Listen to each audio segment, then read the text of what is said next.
That's right, we're not dreaming. Broly is indeed coming back in the 2018 Dragon Ball Super movie, which is now coming out 2018 in Japan, but 2019 in North America and actually in Latin America as well. I believe they announced that in January the Broly movie's coming out. But I want to do a quick little video here. Not really going to edit this one. Not really going to put too much, not go too in depth here, but I want to have a discussion about one of the popular fan theories going around, and that is the return of Gogeta to this movie. Now, some of you are probably wondering, wait a minute, are you clickbaiting me? No, I'm not. There's a lot of talk now that Gogeta may be one of the things we see in this movie, and the reason for that, the logic behind this is that because we have the 3 Dragon Ball Z features coming out to the movie theaters before the Broly movie comes out in North America, because Fusion Reborn is one of them, alongside the Bardock special and the first Broly movie, people have assumed that they're kind of giving us a clue, and that at the end of the movie, Goku and Vegeta are going to fuse to make Gogeta, presumably Gogeta Blue, and that's going to be how they defeat Broly when all is said and done. So I want to have a discussion about this and see if we know if this is possible or not. And I'll be honest, if you would have asked me like a year ago, I probably would have said no way in hell we're going to see this in an official Dragon Ball Super movie that Toriyama's writing, but anything can happen now. Anything. The fact that Toriyama's rebooting Broly is already just a shocking thing. So joining me on here to talk about this, please welcome back to the channel. He's been here before when we talked about the overabundance of transformation in Dragon Ball Super. Please welcome back Rakurai Network. Hello, everyone. All right. I was hoping you'd give more of an epic intro than that. Yeah, I was thinking of something that just didn't work out as I was trying to think it through, but I gotta be really careful with the things that I say, guys. I'm gonna do a great little video here. Thanks so much, Geekdom, for having me on your channel. All right. Anyways, I did the Rack so impression. freaking accurate, bro. I did it on YouTube. So, all right. So let's talk about Gogeta now. I hate, as everybody who knows me knows, that the word canon brings a shiver up my spine because most 90% of Dragon Ball fans don't even know how to use it properly. And people have often said that the movies of Dragon Ball Z are non-canon to the series and the manga, which to the manga for certain. To the series, well, it's tough because some of the movie characters appear in the series, like Garlic Jr. and Paikuhan and whatnot. Well, that's vice versa. But either way, I'm not discussing canon here, but I know a lot of Dragon Ball fans consider Gogeta non-canon because we've never seen him actually written by Toriyama, which I guess that makes sense. But Gogeta's always been to me what I like to call theoretical canon, which is we know that Goku knows the fusion pose, we know that fusion is a thing in Dragon Ball, the manga, and we know that we've seen Gotenks, we know Goku's familiar with it. So the idea of Goku and Vegeta fusing to make Gogeta is theoretical canon. I've seen some people say, they're like, oh, wouldn't it just be Vegito? No, Vegito is Potara fusion. Gogeta would be Metamoran. So the fact that Toriyama is taking Broly, who is, again, not his creation, Takao Koyama's creation. You can use the word non-canon if you want to. If your definition of canon is whatever Toriyama came up with, then I guess that would make sense here. Even though Toriyama did design these characters for the movies, putting him and kind of like redoing him for Super or for this movie, it's not out of the realm of possibility. But Rack, do you think they'll do it? And do you think that it makes Goku or Vegeta look weak that they have to fuse to beat Broly? Or are we now in this era where fan service is key? Let's please the fans. Let's do whatever the heck we want. Let's give them Gogeta. Let's give them Broly. Give them Trunks. Let's just give them what they want and satisfy their appetites. Well, in a video I did a while ago about the Broly reveal, one thing that I said is that, since this is a new realization of these ideas that have been there for so long, the idea of Broly and this new redesign and, this new characterization of him, one thing that I mentioned was that, we don't really know what to expect. And in a way, that's a blessing and a curse at the same time. Because we're thinking about, with fusion, for instance, there are a lot of factors that could contribute to fusion being able to be possible in it, and then there are a few where you kind of sit there like, I don't think so. But the main thing for me that actually adds some veracity to the possibility of Gogeta being in this movie is the Vegito retcon. Because with the Vegito retcon, what a lot of people have noticed is that, this doesn't really make a... Because if you use the excuse that, Vegito uses so much energy that it actually makes his time limit so much shorter, you could argue that there isn't much of a difference in time limit between Gogeta and Vegito anymore. So there wouldn't really be the question anymore of, well, why didn't they use Vegito? It would last longer. Well, Because yeah, I now mean, with originally Gogeta- you're right. Vegito had no time limit originally, and then as you said, Super retconned it. Difficult to say whether or not the Metamorph Fusion would be able to handle Vegito Blue.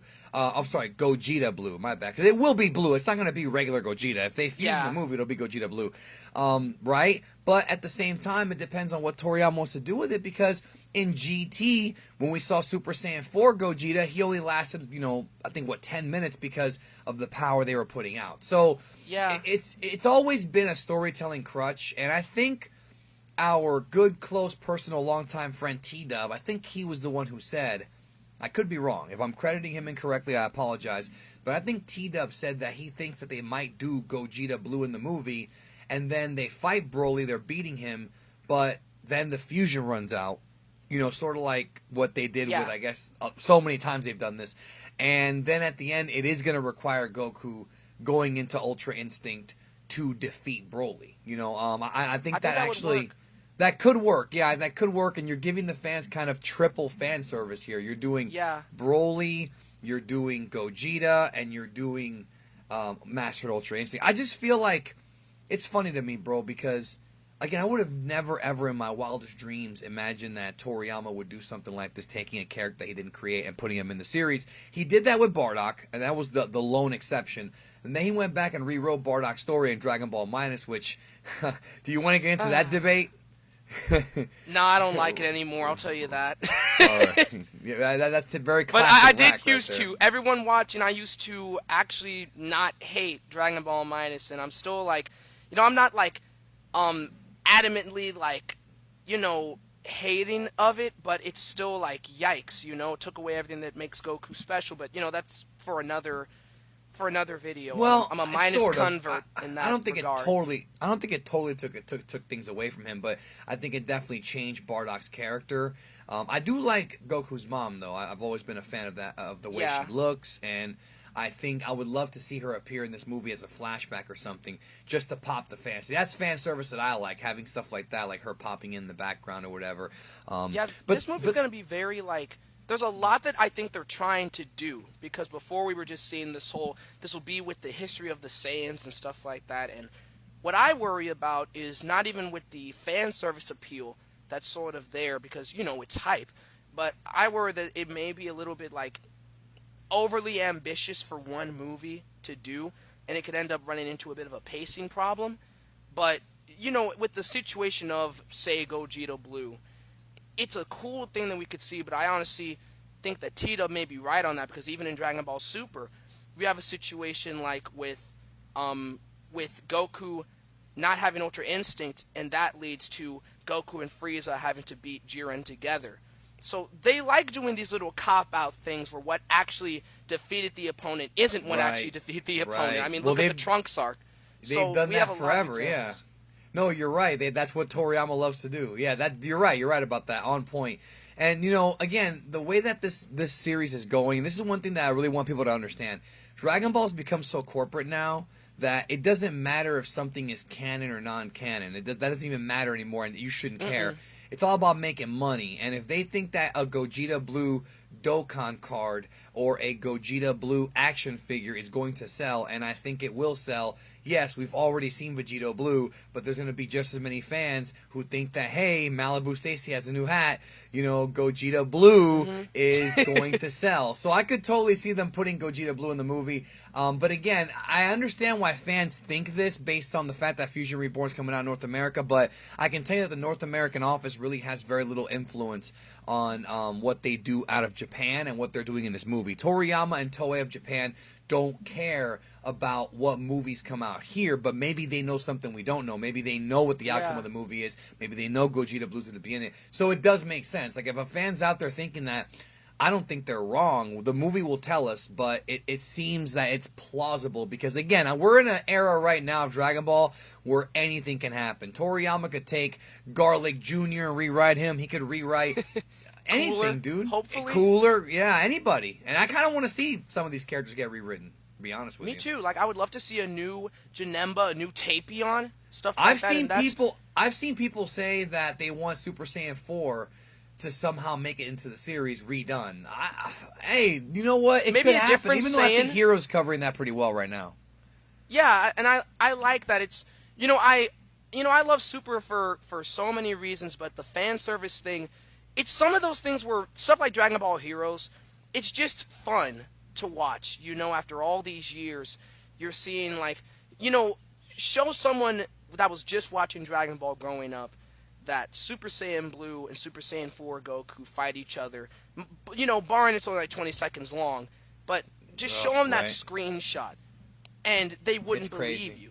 No, Show it's them crazy. that Broly would be rewritten in a new Dragon Ball movie that looks this good animation wise. They would laugh at you. I would laugh. I would have never believed it. But here we are. So Yeah. I thought this video was going to be a lot shorter, but hey, I had fun talking to you. So everybody check out Rakurai Network. Are you actually uploading again, bro? I am. You damn lie, bro. You better not lie to my audience, bro. No, I'm not. I'm not. Weekly uploads. That's what I'm promising. You're not bullshitting them, right?